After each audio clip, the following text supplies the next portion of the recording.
आज हम लोग डिस्कस करने वाले हैं बर्डिंग के बारे में, ठीक है। लेकिन हम लोग बर्ड क्या होते हैं ये तो हम लोग समझ चुके हैं ना। BOD बर्ड क्या होता है, इसका एग्जांपल हमने आपको क्या दिया था, वही आलू वाला। आलू के ऊपर छोटा छोटा जो आपको पेड़ देखने को मिलने लगता है, हरा भरा छोटा छोटा, उसी को हम लोग कहते हैं बर्ड, है ना। अब यहाँ पे हम लोग आज पूरी तरीके से बर्ड के बारे में समझेंगे, और बर्ड को समझने के लिए हम लोग यहाँ पे एग्जाम्पल लेने वाले हैं किसका, ईस्ट का।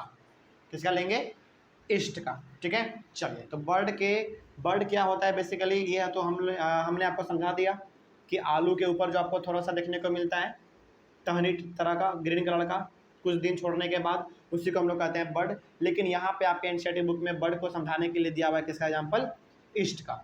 इसको भी हम लोग समझते हुए चलेंगे। तो यदि आपके पास एनसीईआरटी बुक है तो उसमें आप पेज नंबर आप खोल सकते हैं 135। पेज नंबर 135 में आपका फिगर नंबर 12.5 है, ठीक है। चलिए, तो ध्यान से सुना जाए क्या लिखा हुआ है। लिखा हुआ है east is a single celled organism. देखिए, हमने आपको बताया है कि हमारा बॉडी पूरी तरीके से, चाहे ह्यूमन बींग का बॉडी हो, चाहे एनिमल का बॉडी हो, चाहे प्लांट का बॉडी हो, या फिर कोई भी हो, किससे मिलके बना हुआ है, बहुत सारे सेल से मिलके बना हुआ है ना। तो उसी प्रकार से हमारा यहाँ पर जो ये ईस्ट है, ये ईस्ट भी क्या है, एक छोटा सा लिविंग ऑर्गेनिज्म है, जिसको कि आप खुले आंखों से नहीं देख सकते हैं। बेसिकली ये एक माइक्रो ऑर्गेनिज्म है। मतलब कि इसको यदि आपको देखना हो ईस्ट को, तो आपको क्या लगाना पड़ेगा, माइक्रोस्कोप का यूज करना पड़ेगा, और माइक्रोस्कोप का आपको लगाना पड़ेगा, है ना। तो ईस्ट क्या है, ईस्ट बेसिकली क्या है, हमारा एक माइक्रो ऑर्गेनिज्म है, यानी कि जिसको हम लोग खुले आंखों से नहीं देख सकते हैं। तो ये ईस्ट जो है वो किससे मिलके बना हुआ है, सेल से मिलके बना हुआ है, वो भी केवल एक ही सेल। सोचो, यूनिसेल्यूलर हम लोग कहते हैं, इस पर याद आ गया। जो ऑर्गेनिज्म केवल एक सेल से मिलके बना हुआ हो उसको हम लोग क्या कहते हैं, यूनिसेल्यूलर ऑर्गेनिज्म। याद आ गया। चलिए, तो ईस्ट हमारा क्या है बेसिकली, ईस्ट हमारा एक ही सेल से मिलके बना हुआ है। सोचो, हमारा जो बॉडी है ह्यूमन बीइंग का, ये लाखों सेल से मिलके बना हुआ है, लाखों से ज़्यादा सेल से मिलके बना हुआ है ना। लेकिन ये जो ईस्ट है केवल और केवल एक ही सेल से मिलके बना हुआ है, जिसको कि आप खुले आंखों से नहीं देख सकते हैं, है ना। चलिए, आगे बढ़ते हैं फिर। तो बर्ड क्या होता है भाई, तो बर्ड तो हमने आपको समझा दिया है, लेकिन यहाँ पे देख लीजिए क्या होता है बर्ड का definition. The small bulb like projection coming out from the yeast cell is called a bud. तो यदि आपको समझना हो कि बर्ड का डेफिनेशन क्या है तो आप ये लिख सकते हैं। लेकिन यदि आपको केवल याद रखना हो कि बर्ड क्या होता है, तो वही हमने जो आपको एग्जांपल दिया था पोटैटो वाला, वही आपका बर्ड है, ठीक है, कोई दिक्कत। लेकिन आप फिलहाल अभी पेज नंबर एनसीईआरटी का 135 खोल लीजिए और फिगर नंबर 12.5 को देखिए। वहाँ पे ईस्ट बना हुआ है, और ईस्ट क्या, ईस्ट के साथ साथ बर्ड भी है, ठीक है। आगे, the bud gradually grows and gets detached from the parent cell and forms a new yeast cell. अब देखिए होता क्या है, जैसे यदि आप आलू में जो बर्ड निकला हुआ रहता है, जो हरा सा पार्ट छोटा सा निकला हुआ है, यदि आप उसको वहाँ से तोड़कर यदि ज़मीन में आप उसको दफन कर देंगे, ज़मीन में उसको दफना देंगे, तो वहाँ से एक नया पोटैटो का प्लांट आपको उभरता हुआ नजर आएगा। तो उसी प्रकार से ईस्ट के ऊपर भी क्या होता है, बर्ड होता है, बल्ब के जैसा छोटा सा बल्ब होता है ना, उसी प्रकार से आपका ईस्ट के ऊपर भी बल्ब जैसा होता है, उसी को हम लोग कहते हैं बर्ड। और जैसे जैसे ईस्ट का साइज बढ़ेगा वैसे वैसे बर्ड का भी साइज बढ़ता रहता है। कोई दिक्कत समझने में। तो ये जो आपका यहाँ पे बुक में ये जो दिख रहा है, ये जो आपका बर्ड निकलता हुआ पार्ट लग रहा है, वही आपका क्या है, बर्ड, जो कि लिखा क्या हुआ, डेवलपिंग बर्ड। तो अभी डेवलप ही हो रहा है। जब वो पूरी तरीके से ग्रो कर जाता है बर्ड, पूरी तरीके से जब वो बड़ा हो जाता है, तो वो क्या हो जाता है, डिटैच हो जाता है, यानी कि टूट जाता है, किससे, ईस्ट से। समझ रहे बात को।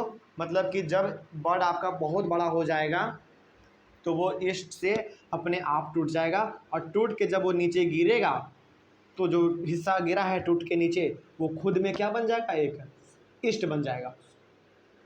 कोई दिक्कत इसमें, समझ में आ रही है बात। तो यहाँ पे आपने क्या समझा, यहाँ पे आपने ये समझ लिया कि ईस्ट के ऊपर आपको क्या देखने को मिलेगा, छोटा सा बर्ड देखने को मिलेगा, और वो बर्ड जब धीरे धीरे बड़ा होते रहता है तो वो टूट के नीचे गिर जाता है, और जब वो नीचे गिरता है तो वो खुद में एक किसका रूप ले लेता है, ईस्ट का वो रूप ले लेता है ना।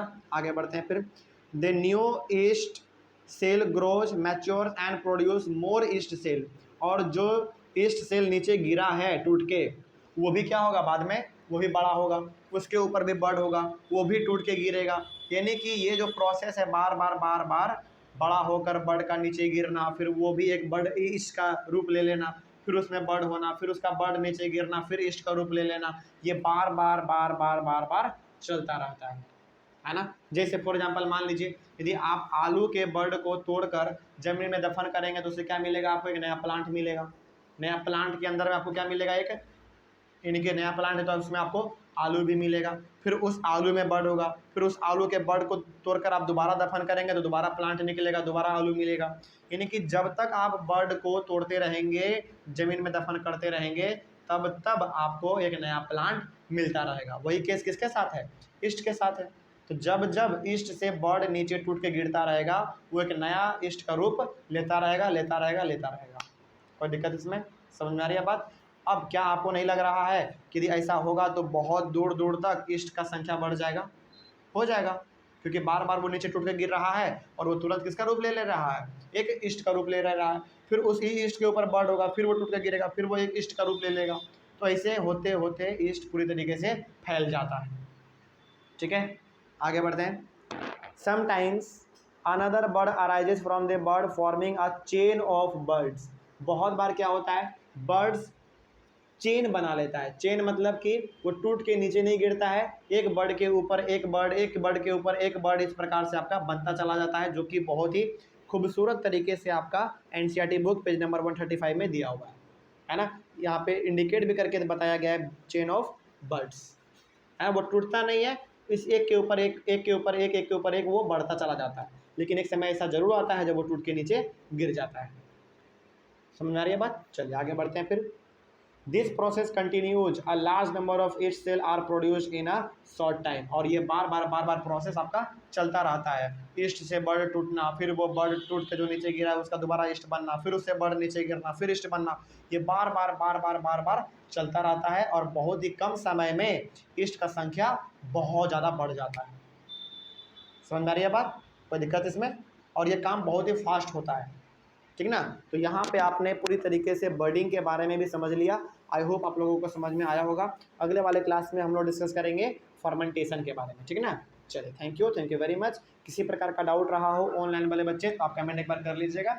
मिलते हैं फिर हम लोग अपने अगले वाले क्लास में।